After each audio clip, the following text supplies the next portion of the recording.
Tere, mina olen Sirje Aher ja eks ma siis tõusin püsti, kui Toomas nii ütles, et püsti on parem. Tere, mina olen Georg Aher ja võtan vist mikrofoni ka Toomase käest ära, et muidu ta räägib jälle ei tea mida meie kohta kokku. Me räägime teile siis tõesti täna õppimisest alusharidusest gümnaasiumini, seepärast et aega on 25 minutit antud meile ja kõik ei mahu siia sisse lihtsalt. Meie sugulane siin seinas või seina peal ja tema suhu ma panin sõnad, et mis motiveeriks mind õppima. Ausalt öeldes ma ei tea ja vaevalt, et keegi teab, mis teda motiveerib õppima. Aga nad õpivad üllatavalt palju ja õpivad siis, kui nad saavad kokku. Kui nad elavad üksi, igaüks oma metsanurgas, ei õppinud tuhkagi. Nad peavad sellest kokku saama, muljeid vahetama ja üksteisele kogemusi edasi andma. Ja nad õpivad, mida? Nad õpivad tööriistu tegema. Jah, nii nagu meiegi teeme tööriistu. Ja me ei tea, kuhu nad võivad selle tööriista meisterdamisega välja jõuda, kui me neile piisavalt aega anname.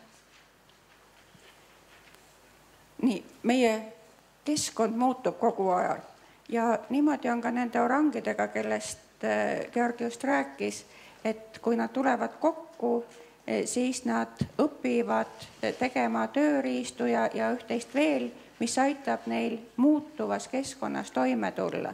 Sest kui see orang elab üksipäini kuskil, siis on tema ümber kogu aeg seesama keskkond ja tegelikult tal ei olegi vajadust õppida. Aga meie keskkond on viimasel ajal väga kiires muutumises. Et meil on muutunud oluliseks, et me peaksime mitte ainult isikliku hügieeni, vaid ka küberhügieeni. Ma loodan, et te kõik peate selle eest hoolt, et oleks küberhügieen tagatud. Siis pakutakse teatud poodides, mõnes Selveris teile võimalust kasutada Selve Ekspressi. Olete kasutanud? Või teate, kuidas kasutada? Ja meil tekivad majad, mille ette lisatakse kirjeldus ligi nullenergia hoone. Kas keegi tunneb selle maja ära? Siin on vähemalt paar inimest saalis, kes peaksid ära tundma. See asub Saue vallas. Jah, nii et see õppimine aitab meil selles muutuvas keskkonnas toime tulla. Ja veel teede ääres ja igal pool mujal meil on QR-kood näha. Kas keegi jõudis ära vaadata, mis oli sellel QR-koodil kirjutatud, mis siin seina peal oli? Ma võin ta korraks tagasi panna. No, te olete väga tublid inimesed, teate, et konverentsil ei tohi mobiiltelefoni või nutitelefoni kasutada. Aga sinna on kirjutatud, et täna toimub siin niisugune tore konverents. Ja mitte ainult see meie üldine keskkond või ka õppimiskeskkond muutub. Meil ilmub üha rohkem kõik võimalikke võimalusi õppida, kui me ainult seda tahame. Me kõik ilmselt teame Khan Akadeemiat, mis on küllalt hiljuti sündinud. Me teame Lemilli ja meie õpilased teavad seda samuti. Nad teavad väga paljusid asju, mida meie võib-olla ei tea, sellepärast, et nad on see küberpõlvkond, kes on üles kasvanud arvutitega koos, mobiiltelefonidega koos ja nad tunnevad neid asjandusi ilmselt väga paljudel juhtudel paremini kui meie. Ja Khan Akadeemias on väga palju loenguid, mis on peetud sisuliselt kriidi ja tahvliga, aga hea mõttega ja mis õpetavad miljonitele inimestele maailmas nii matemaatikat, bioloogiat kui igasuguseid asju. Ja osa nendest videotest on võimalik vaadata ka eestikeelsete subtiitritega. See on see kae, mis siin seina peal on. Ja siis on rida inimesi, kes ütlevad, et aga kuhu me niimoodi jõuame. Kui meie ei tea, mida laps õpib või täiskasvanu õpib. Sellepärast, et peab olema õppekava. Asjad peavad olema loogilises järjekorras. Mitte niimoodi, et ta võtab ja täna loeb niisugust asja, mis tegelikult hakkab õppima alles ei tea mitme aasta pärast. Et korda ei ole majas. Jah, ja mõned programmid või mõned keskkonnad on sellised, mis juba kohandavad ennast õppurile, nii nagu see WordDive, selle siin all teie poolt vaadates vasakus nurgas, mis jälgib seda, mida sa ära õpid ja vastavalt sellele annab sulle ülesandeid ja lubab sul kas siis edasi minna või jätab istuma see, nii kui sa asja oled selgeks saanud. Samuti on õige paljud ülikoolid välja tulnud selliste e-kursustega, mida saab ise võtta, tasuta õppida ja annab selle eest välja siis tunnistuse, et inimene on selle kursuse läbinud, nii nagu näiteks Duke University seal üleval vasakus nurgas. Aga neid on hästi-hästi palju ja eesti keeles on jällegi meil ka oma selline lehekülg, kuhu saab üles riputada e-õppematerjale, ma usun, et see on teile kõigile tuttav, koolidele võib-olla on rohkem tuttav LEMIL, kutsekoolidele, ülikoolidele võib-olla see e-õppe arenduskeskus, aga jah, Eestis on samamoodi, aga ikkagi, nagu te näete, maailm läheb hukka, sellepärast, et me ei saa kuidagi moodi kontrollida, mida laps teab või mida täiskasvanu teab. Ei ole nagu järge. Ja see keskkond ei muutu meil mitte ainult sinna e-keskkondade suunas, vaid õpikeskkond on tulnud ka kooliruumist välja. Jah, no need pildid näitavad, kuhu välja on võimalik minna, aga alati ei pea minema ei metsa ega sohu selleks, et midagi õppida. Mulle väga meeldib aeg-ajalt vaadata Tallinna kesklinnas, kui Tallinna reaalkooli õpilased oma füüsikaõpetaja või mõne teise õpetaja juhtimisel traavivad ringi Tammsaare pargis, teevad seal mõõtmisi ja viivad läbi küll matemaatika, küll füüsika, küll mis iganes tunde. Nii et tegelikult reaalkoolile on õpikeskkonnaks kogu kesklinn ja nad on selle väga osavalt ära kasutanud. Jah, aga ikkagi meil on olemas probleem, kuidas juhtida niisugust keskkonda, kuidas me saame vanaviisi öeldes tagada selle, et ikkagi laps midagi teab ja talle saab mingisuguse tunnistuse anda ja olla kindel, et tal on olemas haridus, kui ta õpib, ei tea mida, ei tea kus. Nii, ja on tekkinud olukord, kus me peame õpetama ka asju, mida vanasti me seda tegema ei pidanud. Näiteks meie oleme väga palju kokku puutunud lasteaiaõpetajatega erinevatel koolitustel ja üllatav probleem, mis nendelt välja tuleb, on see, et lapsed ei oska kõndida. Tuleb õpetada lapsele vähemalt linnalasteaias kõndimist ja tehakse matku ümber maja, et harjutada kõndimist.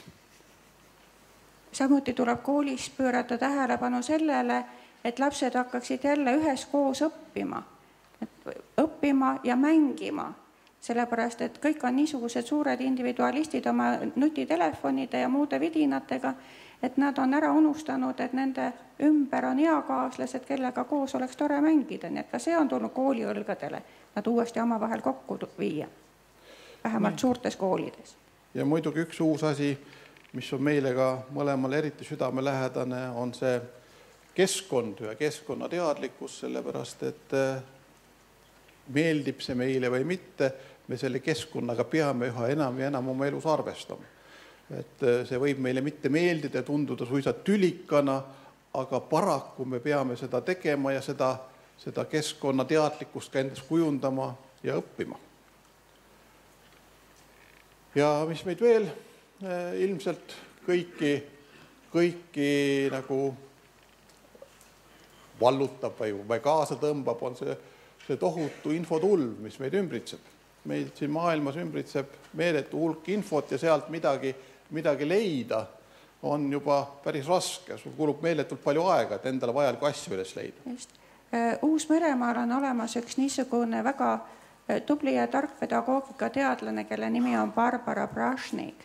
Ja tema kirjutas 90. aastatel ühes oma raamatus, et tänapäeva koolilaps peab gümnaasiumi lõpetamisel teadma rohkem infot, kui tema vanaema käsitles kogu eluaja jooksul.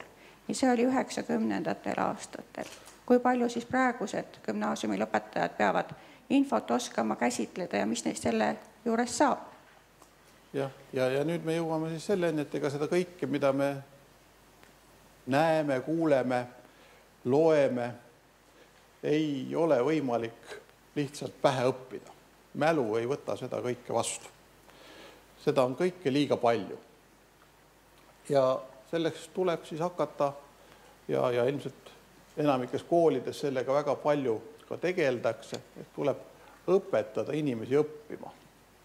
Ja õpetada õppima igal tasemel alates lasteaiast ja see õppimine peaks kestma tegelikult läbi kogu elu. Ja mis siis on selle õppimise eeldused või üldse õppimise eeldused on see, et sul on olemas mingisugune täiesti õige teave, sest ilma teabeta ei ole ka kuidagimoodi võimalik õppida. Ja teine on see, et sa peaksid oskama selle teabe kuidagi iseendaga seostada, iseenda kogemustega seostada. Ja see õppimine edeneb sel juhul, kui meil on tegelikult väga palju sellist olulist meie ümbruses. On õpetaja, kelle roll tänapäeva maailmas ilmselt läheb aina suuremaks. Ta muutub, aga roll kasvab. Teiseks peab olema ilmselt sellel õppuril või õppijal või õpilasel motivatsioon midagi teha. Kui mul esimesel pildil oli küsimus selle kohta, et mis mind motiveerib õppima, mäletate selle orangi pildi peal, siis selle kohta me ei tea. Ja nüüd, kui paneme käe südamele, siis lapse puhul me tihtipeale ka me ei tea, mis teda motiveerib. See tuleb teada saada. Nüüd kindlasti on oluline mälu, on toetav õpikeskkond, sellest me võib-olla natuke veel räägime edaspidi, ja võimalus kasutada endale sobivat õpistiili. Ja vaadake, see maailm on tegelikult päris keeruline, kui me hakkame seda last analüüsima, mis teda siis kõike mõjutab. Nii, seda on ilmselt üsna raske näha, eriti seal saali tagumises otsas, aga siia on üles kirjutatud ja üles joonistatud siis palju erinevaid tasandeid ja põhimõtteliselt on siin siis, võiks selle kokku võtta sellega, et igaühel on nagu omaenda isiklik õpistiil, mida te väga hästi teate ja kuidas anda siis võimalus kõikidel nendel erinevate õpistiilidega inimestel üheskoos õppida.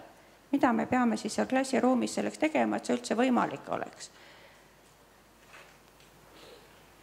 Ja lisaks sellele on alati veel õpilased, kes õpivad teistmoodi. Vahel neid nimetatakse sellisteks tunnisegajateks või kuidas iganes me neid nimetame, aga nemad õpivad teistmoodi ja neil on omad teistsugused nõuded sellele. Nende stiil on teistsugune, nende vajadused õppimisel on teistsugused. 10 aastat tagasi, kui me korraldasime koolijuhtidele juhtimiskoolitust, siis ühes rühmas oli üks koolijuht, kes alati siis, kui asi läks tema jaoks huvitavaks, siis ta tõusis püsti ja hakkas seal saalis edasi-tagasi lihtsalt ringi käima.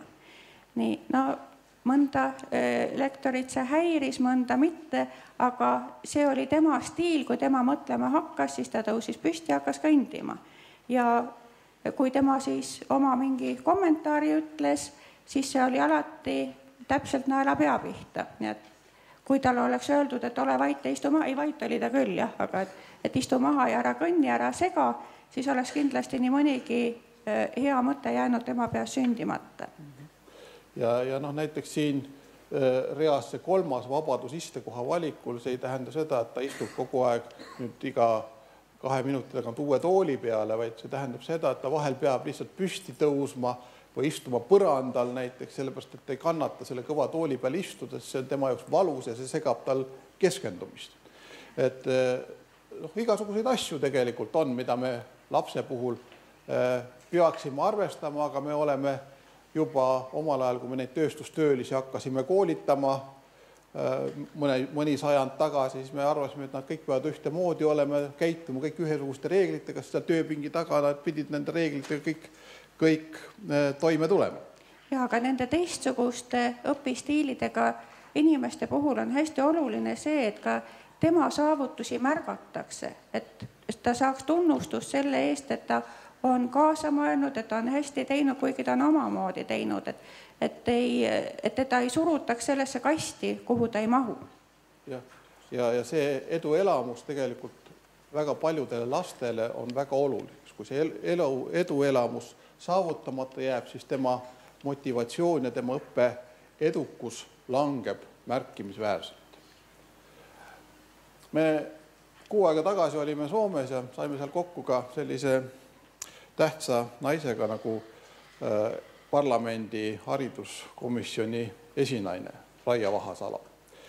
Ja küsisime tema käest otse, et miks Soomes kõik asjad nii hästi on hariduse vallas. Ja tema ütles, et tema meelest kõige tähtsam asi, mis seal on see, et on mitmekesisus ja valikuvabadus ja tegevuse vabadus. Ja see valikuvabadus ja tegevuse vabadus on kõikidel tasanditel tähtsustatud. Et on tähtis see, et õpilane saaks valida endale õppeaineid gümnaasiumi astmes, aga juba ka varem. On tähtis see, et õpetaja saaks valida oma töömeetodid, ka suure osa sellest õppesisust, mida ta annab.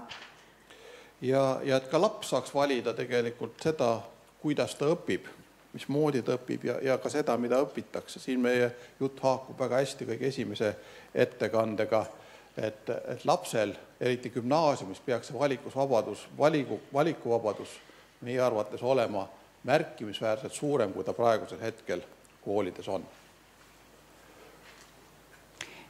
Ja üks väga tähtis asi on see, et nii nagu orangid õpivad väga hästi siis, kui nad saavad omavahel suhelda ja ei õpi üldse, kui nad üksinda on, nii on tegelikult ka inimesega.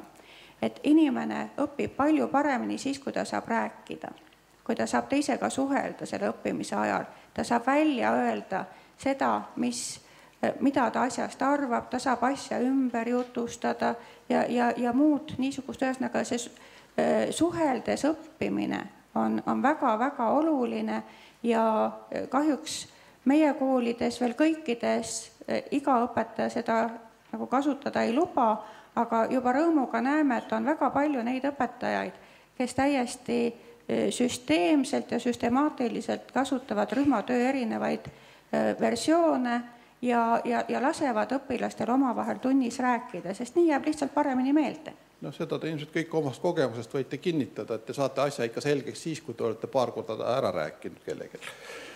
Et siis on see asi hästi selge, et ta võib paberil olla teoreetiliselt väga hea, aga proovige seda rääkida, esitada teda nii, et teised ka aru saaksid ja siis alles hakkate aru saama, mida te öelda tahtsid. See kollektiivne õppimine terminina on väga kummaline, sest me kõik teame, et õppimine on väga-väga individuaalne tegevus. Aga niisugusena on ta kasutusele võetud ja tähistab lihtsalt seda õpisituatsiooni. Ja see, et üksteiselt õpitakse, kas siis paarides, gruppides, see, kuidas kellegile sobib, see on juba täiesti individuaalne. Nii, ja lasteaias see õpioskuste arendamine tähendab siis sisuliselt hästi erinevat tüüpi mängude mängimist. Kui lasteaiaõpetajad lasevad lastel mängida erinevaid tüüpi mänge, siis nad saavad sellega erinevaid oskusi, mida neil koolis ja hilisemas elus vaja läheb. Aga koolis, tegelikult võikski nagu edasi minna. Et koolis on asi juba natukene keerulisem, sest seal ainult mängida ei saa, kuigi mäng vähemalt algklassides peaks olema ka väga tähtis meetod, mida kasutada. Ka täiskasvanutel me oleme jälginud noori inimesi, kes läbivad oma doktori- ja magistriõpinguid ja nende laupäeva-pühapäeva hommikused sellised tegutsemised, ühistegutsemised on valdavalt mängulised. Ehk nad mängivad läbi interneti Starcrafti, ma ei tea, kui paljud teist sellise mänguga tuttavad on, mis on minu jaoks hirmus põmmutamine, tulevärk, nagu mingi action film, aga nende jaoks pidi olema kõva strateegiamäng ja nad arendavad strateegilist mõtlemist sellega. Jumal teab. Äkki ongi nii? Nii, aga õppimisele on tõesti 2 poolt. Üks on see, et kuidas seda õpilase motivatsiooni või õppuri motivatsiooni üleval hoida, et ta tahaks õppida. Ja sellel on võib-olla isegi see kõige tähtsam või see on kõige olulisem, sellepärast, et kui ei ole seda õpimotivatsiooni, mille üle see esimesel slaidil olev orang, mis siiamaani mõtleb, siis ei saa olla ka kõike muud. Aga need võtted, mis siin selle slaidi peal on teile kõigile tuttavad, lihtsalt peaks olema meeles neid kogu aeg kasutada. Ja siis on, nagu te teate, 2 tüüpi õpilasi, kui neid niimoodi suuresti 2 lehte panna. Lisaks on veel see 3. tüüp, kellel seda õpimotivatsiooni ei ole. Aga need, kellel õpimotivatsioon on, nemad jagunevad nagu 2 rühmaks. Ühed on need, kes õpivad sellepärast, et neil on huvitav, nad tahavad õppida. Ja neil võib tekkida õpetajatega konflikte, sellepärast, et nad ei lõpeta õigel ajal teatud asjade õppimist ära, nad on endiselt kuskil oma maailmas, aga aeg-ajalt nad saavad siiski ka õpetajatega päris hästi läbi. Aga siis on teine tüüp, need, kes õpivad sellepärast, et õpetajale meeldida. Ja need on koolis väga head lapsed. Nad on nii head lapsed, kõikidele õpetajatele nad hästi meeldivad, aga kui kool ära lõpeb, siis on nendega natuke sama lugu, nagu just eelmises esitluses räägite, et mis ma siis nüüd teen ja kellele ma nüüd meeldima hakkan. Jah, ja ta tihtipeale püüab ära aimata seda, mida õpetaja temalt ootab ja teha seda, mida ta on ära aimanud. Ehk olla just pai ja hea ja tubli ja alati sellest edaspidis elus väga palju abi tegelikult ei ole. Et kipuvad läbi lööma need, kes õpivad selliseid asju, mis neid tegelikult huvitab ja millesse nad ka panustavad. Ja, ehk need, kes lähevad ise ka akadeemiasse ja õpivad sealt juurde, kuigi neil pole kästud seda teha. Ja näete, siin on siis kokkuvõte, et sellest õppimisest võib tihtipeale ka selline asi välja tulla, et poiss räägib uhkelt teisele, et ma õpetasin koerale vilistamist, teine ütleb, aga ma ei kuule teda vilistamas. Jah, aga ma ju ütlesin, et ma õpetasin teda, aga ma ei öelnud seda, et ta õppis seda. Et ilmselt me peame alati ka vaatama seda, et kui me õpetame, et kas siis see teine pool ka õpib ja kui ta ei õpi, mida me siis tegema peaksime selleks, et ta õpiks. Ja siis on veel üks rühm inimesi, kes arvavad, et kui kool on läbi, see gümnaasium, millele Toomas, sina viitasid siin, et miks ainult kuni gümnaasiumini, et siis on kõik omandatud ja nüüd on hea, nüüd ma olen suur ja tark, mul on diplomid käes ja nüüd pole enam midagi vaja teha. Paraku need inimesed ei löö väga hästi elus läbi. Jah, aga tegelikult isased orangid, kes just niimoodi talitavad, nemad löövad väga hästi läbi, sest nende on kõva hääl, suur see resonaator, millega nad seda laulu laulavad. Oota, mis sa rääkisid isastest orangidest või? Jah, just nimelt. Isastest orangidest ma rääkisin. Ja tegelikult, kui me räägime sellest õppimise kvaliteedist, siis me räägime ilmselt seda, et mitte sellest, kui hästi me seal klassis asjad oleme ära õppinud, vaid me räägime ilmselt sellest, kui hästi me neid asju, mis me seal klassis õppisime, väljaspool klassiruumi, kusagil mujal, seal, kus see päris elu käib, kuidas me neid asju seal kasutada oskame. Ja see ilmselt näitab selle meie, kui me räägime endist kui õpetajatest, selle õpetaja töö kvaliteeti ehk seda, kui palju seda, mida meie talle seal klassiruumis püüame selgeks teha, kui palju ta tegelikult seda kasutab ja tal sellest edaspidis elus kasu on. Ja koolis ei saa kunagi ära unustada meeskonnatööd, sest kui seda ei tehta ka õppimisel, siis võib juhtuda nii nagu sellel pildil, kus on väga suur pingutus. Vaadake, 2 poissi pingutavad nii, kuidas nad suudavad, aga see ketas lendab ikkagi seal, kus tema tahab lennata. Loodame, et sellist olukorda ei tule, ei õppimisel ega kuskil mujal, vaid et see meeskonnatöö saab tehtud, lapsed saavad õppima, õpetatud ja motivatsioon on kõrgel ning ei pea toimetama niimoodi, nagu need isased orangid, et ainult kõva häält tegema. Ja siin on juba kirjas, et täname kuulamast, aga ma ütleksin lõpetamisel või lõpetuseks ühe mõtte, mida ma olen nagu mantrat korranud juba aegade hämarusest peale, vähemalt viimased 15 aastat kindlasti ja see on see, et minu meelest kõige olulisem asi, mis me lapsele vähemalt põhikooli lõpus kaasa peaksime andma, on see, et see laps oskaks korralikult õppida tahaks õppida ja edaspidis elus säiliks see tahe võimalikult kaua. Aitäh! Aitäh kuulamast!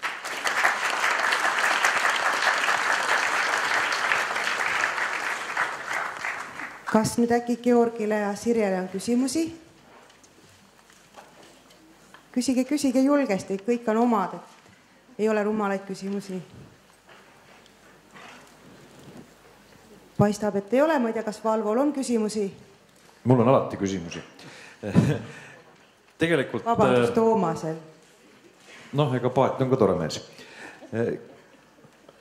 Kas riik ja kool ei ole selles mõttes natuke sarnased? Et me täna nii riigi kui kooli tasandil tahame hirmsasti kõike kontrollida. Mina isiklikult tunnen, et kõik kontrollivad kohati kõike. Aga tänapäev näitab natuke teistsugused tendentse. Inimese enesejuhtimine, valikuvabadused, millest sa ka rääkisid, mitteformaalsed kogukonnad, sotsiaalsed võrgustikud, infot ei ole võimalik kontrollida. Kuidagi nagu tundub, et rong läheb nagu ühes suunas, aga riik ja kool lähevad kuidagi teises suunas. Mis arvad? Ega siin midagi eriti arvata ei ole. Ma olen 100% sinuga ühte meelt, et tegelikult see vabadus ja mitmekesisus, see mitmekesisus minule kui bioloogile on väga oluline asi. See on teine asi, mida ma oma elus kogu aeg olen korraldanud. Mitmekesisus on väga tähtis. Ja see mitmekesisus saab avalduda ainult siis, kui on suur vabadus.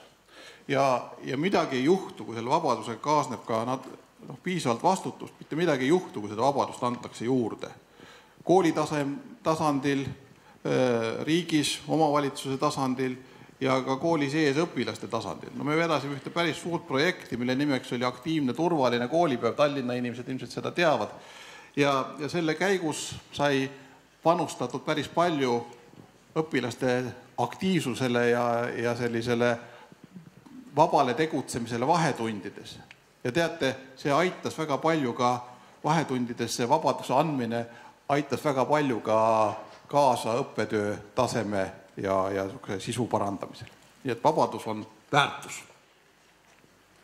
Jah, vabadus on väärtus. Aga nagu ma algus ütlesin, nagu vana hea vein, iga päevaga lähevad paremaks. Koolituskeskus Haret, Sirje ja Georg Aher. Aitäh!